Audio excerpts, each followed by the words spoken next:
नमस्कार, चुनाव इंडिया पर फिर आपका स्वागत है। एग्जिट पोल के नतीजे आ चुके हैं या नतीजे नहीं कहें एग्जिट पोल आ चुके हैं कर्नाटक विधानसभा चुनावों के। अधिकतर एग्जिट पोल्स में कांग्रेस को एज है, आगे दिखाई दे रही है, कुछ एक ने बीजेपी को भी दिखाया है। आज हम फिर उस पे चर्चा करेंगे कर्नाटक विधानसभा चुनाव और उसके एग्जिट पोल्स पर। हमारे साथ हैं देश के जाने-माने सेफोलॉजिस्ट जय मुर्ग। जय, आपका स्वागत है। जय, जो कल एग्जिट पोल आए कर्नाटक के, उसको आप किस रूप में देख रहे हैं?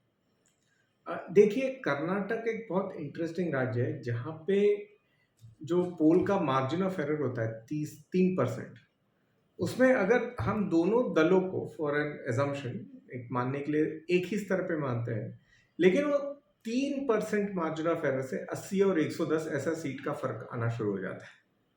ये क्योंकि ये भूतकाल के नतीजे ऐसे हैं, जो मार्जिन ऑफ विक्ट्री भूतकाल की ऐसी है। तो इसीलिए कहीं न कहीं मुझे दिख रहा है हर पोल ने अपने आप को सेफली प्ले किया है। किसी एक दल को मार्जिन ऑफ विक्ट्री के एक छोर पे बिठाया तो दूसरे को दूसरे छोर पे बिठा दिया। तो एक कहीं 75-80 तो दूसरा दल 110, 115, एक कहीं दूसरा 80-85 तो दूसरा 105, 110। वही हम देख रहे हैं, अधिकतर पोल कांग्रेस को एज दे रहे हैं, लेकिन जो बीजेपी को एज दे रहे हैं वो भी इसी मार्जिन में केवल उल्टा कर रहे हैं, कांग्रेस को उस दूसरे छोर पे बिठा रहे और हैं। 2-3 पोल्स आए हैं जो इन्होंने बीजेपी को भी 100 से ज़्यादा सीटें दी हैं, हाँ, मतलब उलट दिया है। हाँ। और लेकिन अधिकतर पोल्स की मैं देख रहा था, खास तौर पे मैं 2 पोल्स की चर्चा यहाँ करूँगा।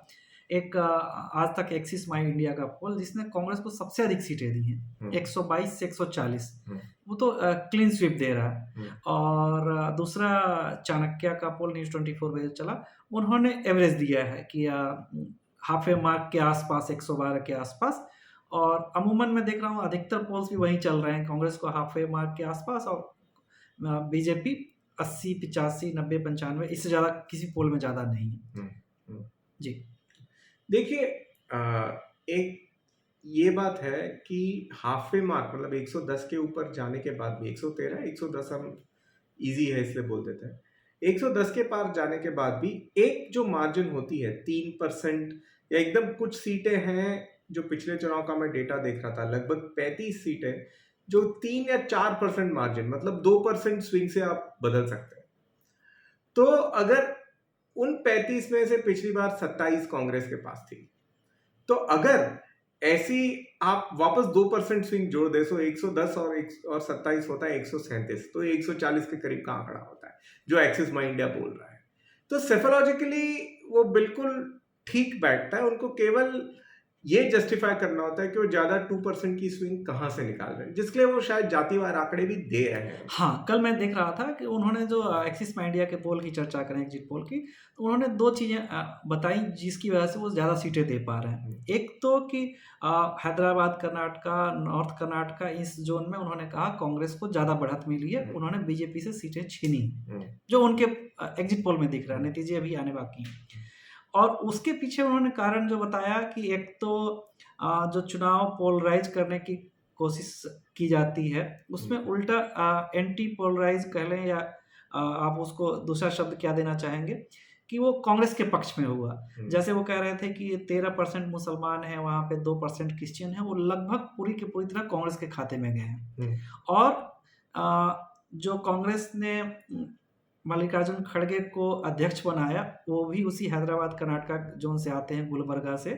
उसका बेनिफिट मिला है और दलित वोट भी बहुत अच्छी संख्या में कांग्रेस को गया है। नहीं, देखिए, ये पिछले लोकसभा चुनाव में भी दलित वोट स्प्लिट हुआ। जो लंबानी और भोवी वोट था जी, वो बीजेपी के साथ गया जी, और उससे खड़गे जी की हार हुई हम्म, लोकसभा में। जी, लेकिन अब कहीं ना कहीं अगर कांग्रेस ने उनको राष्ट्रीय अध्यक्ष बनाया है तो वो एक कंसोलिडेशन है उनका। प्लस बीजेपी ने एससी लेफ्ट को ज्यादा प्रेफरेंस दिया है, जिससे शायद कहीं ना कहीं सारी एससी राइट की कम्युनिटियां नाराज हैं। तो खड़गे जी भी एससी राइट से हैं और दूसरे भी जो एससी राइट है, भोवी, लंबानी, वो भी शायद कहीं ना कहीं कांग्रेस के साथ गए होंगे। देखिए, एक चीज आप समझिए कि ये जाति का प्रश्न नहीं है। जो मुद्दे कांग्रेस ने अपने मैनिफेस्टो में डाले हैं जी, वो एक आर्थिक तरीके के भी मुद्दे हैं, गैस की कीमत वगैरह।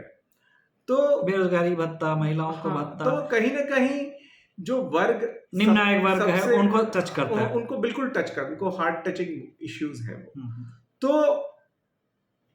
वो और एक सिंबॉलिक मुद्दा कि खड़गे जी को राष्ट्रीय अध्यक्ष बनाना, हम्म, इससे कहीं ना कहीं एक कंसोलिडेशन संभव है। हम्म, और अगर इन पोल्स का डेटा राइट है हम्म। तो वो कांग्रेस को एक डिसाइसिव एज दे सकता है। मतलब एक चीज और कही जा रही है कि पिछले विधानसभा चुनाव में कर्नाटक में 2018 में बसपा मायावती की पार्टी भी गई थी वहां पे, उन्होंने डेंट मारा था उस पे दलित वोटरों को। हाँ, इस बार वो नहीं है। पिछली हाँ, बार वो जेडीएस के साथ अलायंस में लड़ रही थी alliance में मायावती। थी, हाँ, तो इस बार जो दलित वोटरों का जो सिस्टम है वो अधिकतर कांग्रेस के पक्ष में गया। दलित वोटर ले लें, मुस्लिम वोटर ले लें, क्रिश्चियन वोटर ले लें, ओबीसी में जो कुर्बा है जिससे सिद्धारमैया आते हैं दलित आप यहीं पे एक आप इम्पोर्टेंट बात आप जो मैं कहना चाहता हूँ कि अगर हम इतना भी मान के चलते तो बीएसपी के पास कमिटेड कैडर है, सबको पता है जी 3 से 5,000 वोट भी हो अगर पर विधानसभा, आप देख लो इससे कम 20 से 25 विधानसभा तो ऐसे ही स्विंग कर सकते हैं। इतने नैरो कंटेस्ट भी हैं कर्नाटक। जी जी। तो कहीं ऐसी कितनी सीटें होंगी पिछली बार की 2018 की जहां पे कम मार्जिन से? मैं कह रहा हूँ ना कम से कम 40 तो ऐसी सीटें होंगी जो बिल्कुल 4% से होंगी। अच्छा, मतलब 5% के अंदर से हार जीत हुई थी। हार जीत हुई है। जी जी। तो बिल्कुल मतलब वो जो 105 110 से 125 30 तक जाने की तलब है, ये सीटें पूरी कर सकती है। तो कहीं ना कहीं वो जो भी विनिंग पार्टी आगे जाएगी उसके लिए बहुत बड़ा कंफर्टिंग फैक्टर रहेगा। तो इसमें आप इसको एक इस पे भी हम चर्चा करें कि 2018 के विधानसभा के रिजल्ट हों या फिर उससे पहले 2013 के, आप कांग्रेस, बीजेपी और जेडीएस 3 मुख्य पार्टियां कर्नाटक में, सबका बेस कहाँ देखते हैं कि मिनिमम सीटें उनकी कहाँ पर है, कितनी वो हैं जहां से नीचे वो नहीं जा सकते? देखिए भाजपा मैं मानता हूं कोस्टल कर्नाटक, मुंबई कर्नाटक के कुछ हिस्से, सेंट्रल कर्नाटक जी, बेंगलोर की 5 से 7 सीटें, ये भाजपा का गढ़ है जी। तो मैं नहीं मानूंगा कि भाजपा किसी भी हालत में 60 के नीचे जा सकती। अच्छा, नॉट एट ऑल। और अगर उसमें थोड़ा सा अगर उनका जोड़ भी दें तो मैक्सिमम 80 85 या 90। हाँ बिल्कुल, जो सारे पोल्स कह रहे हैं। अच्छा, लेकिन अगर आप भाजपा की गिनती को देखें कि उन्होंने एससी लेफ्ट से काफी संबंध अच्छे बनाने की कोशिश की, वो कलिगा नेता कहीं तोड़ के लाए हो, तो उनकी उम्मीद होगी कि वो 80 90 आप 100 के पार हो जाए। भाजपा के एक मंत्री हैं, मैं मानता हूँ काफी मतलब उनका कमेंट्स मुझे काफी स्टडीड लगे, कल पढ़ के आए थे वो, सुधाकर, फैमिली वेलफेयर मिनिस्टर। उन्होंने टीवी शो में बिल्कुल ईमानदारी से बताया कि नहीं, बेंगलुरु शहर में 14 से 16 है भाजपा, नेता आएगा तो 28 में से 25 बोलेगा। ऐसा नहीं था, 14 से 16 है। हाँ, मुंबई कर्नाटक का आंकड़ा सही है। अगर मैं उनकी सारी चीजों को जोड़ लूं तो शायद 100 से 105 उनकी गिनती है मैक्सिमम, वैसा हमें लग रहा है। और दूसरी तरफ हम कांग्रेस को देखें तो उनको अपने पक्ष में ज्यादा चीजें दिख रही हैं, क्योंकि एक बीजेपी सरकार की एंटी इनकम्बेंसी प्लस सिद्धारमैया और डीके शिव कुमार का मिलकर चुनाव लड़ना, मैं उसको उस रूप में नहीं देखता। मैं उसे देखता हूँ कुर्बा और वो कलिगा दोनों लीडर बड़े कांग्रेस के पक्ष में अपनी अपनी जाति में अच्छा माहौल बनाने की कोशिश की होगी उन्होंने। खड़गे के आने से दलित वोटरों का भी अच्छा जुड़ाव, और जो पोलराइजेशन चुनाव के आखिरी दिनों में हुआ उससे दूसरी तरफ पोलराइज हो गया। अगर आप अब चुनाव में ये होता रहा है और हो रहा है, इसलिए हम इस पर चर्चा कर रहे हैं कि मुस्लिम और क्रिश्चियन वोट भी कांग्रेस के पक्ष में पोलराइज हुआ, क्योंकि उनको ज़्यादा बेटर कांग्रेस दिखी होगी बीजेपी के खिलाफ, ना कि जेडीएस चूंकि कमजोर हो रही है। बिल्कुल, देखिए ये जो बहुत से राज्य है वहाँ पोलराइजेशन बीजेपी के समर्थन में हो जाता है जी, लेकिन यहाँ पे भारी एंटी इनकम्बेंसी की सरकार है, तो कहीं कहीं पोलराइजेशन भी शायद कांग्रेस के, लेकिन उसके लिए उस पोलराइजेशन का फायदा होने के लिए कांग्रेस का एक खुद का एक निजी कमिटेड बेस होना चाहिए, तब वो गट्ठा 13 या गट्ठा 15 को लेके और बहुत बड़ा तब प्रॉफिट ले पाएंगे, सीटों के रूप में प्रॉफिट दिखेगा। सिर्फ वोट शेयर बढ़ने से फायदा नहीं होगा, सीटों में भी वो फायदा दिखना चाहिए। जेडीएस को कहाँ देख रहे हैं आप? बीजेपी ने कहीं न कहीं ये इस बार उनकी बातों से मुझे लगा मैं भी काफ़ी लोगों को सुन रहा था कि वो इस पक्ष में थे कि अगर जेडीएस अच्छा करे और कांग्रेस को कुछ सीटें हराए, तो कांग्रेस को नीचे ला पाएँगे। चूँकि उनको बीजेपी को ये समझ में आ रहा था कि हम अपनी सीटें तो नहीं बढ़ा पा रहे, कि कांग्रेस को कैसे कमज़ोर करें। जेडीएस को इस बार आप कहाँ देख रहे हैं? जेडीएस को मैं अभी भी 20 और 25 के बीच उसका आंकड़ा देखता हूँ। जी, जी।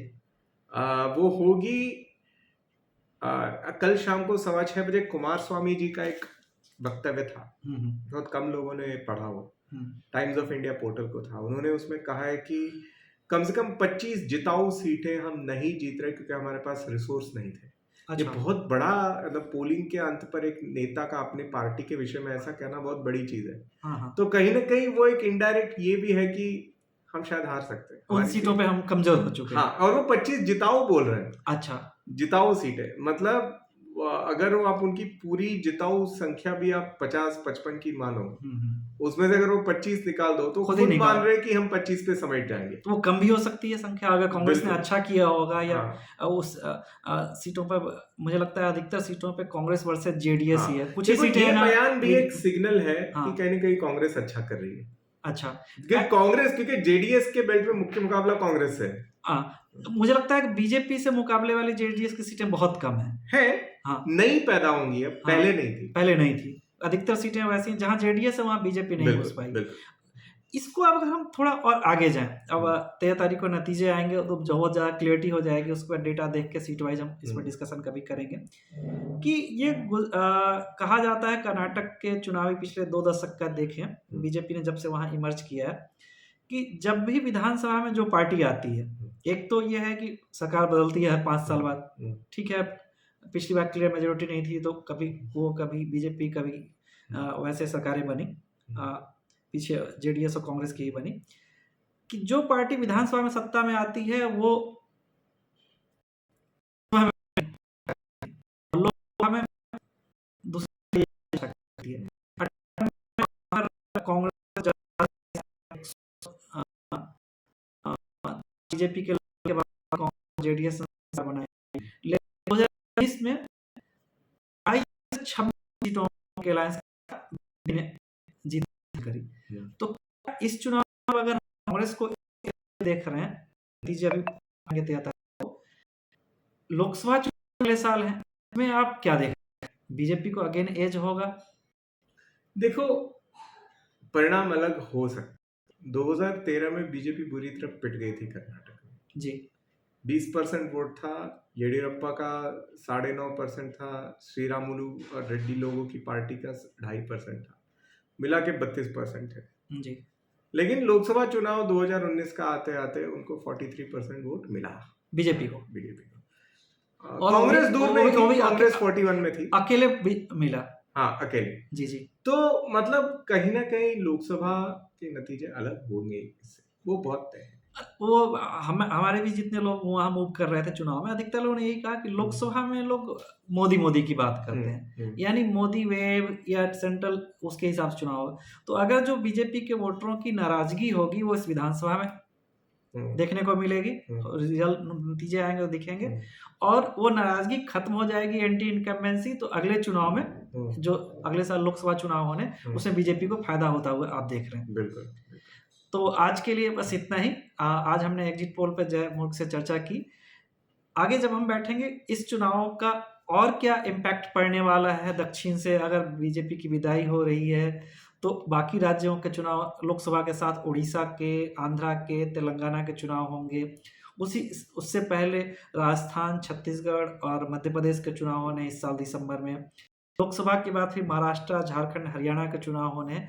तो लोकसभा के साथ साथ ये लगभग 9 राज्यों में, अच्छे राज्यों में चुनाव होने हैं। इस पर भी हमारी नज़र रहेगी। हम जय मूर्ख के साथ आते रहेंगे और इस पर चर्चा करते रहेंगे। धन्यवाद जय।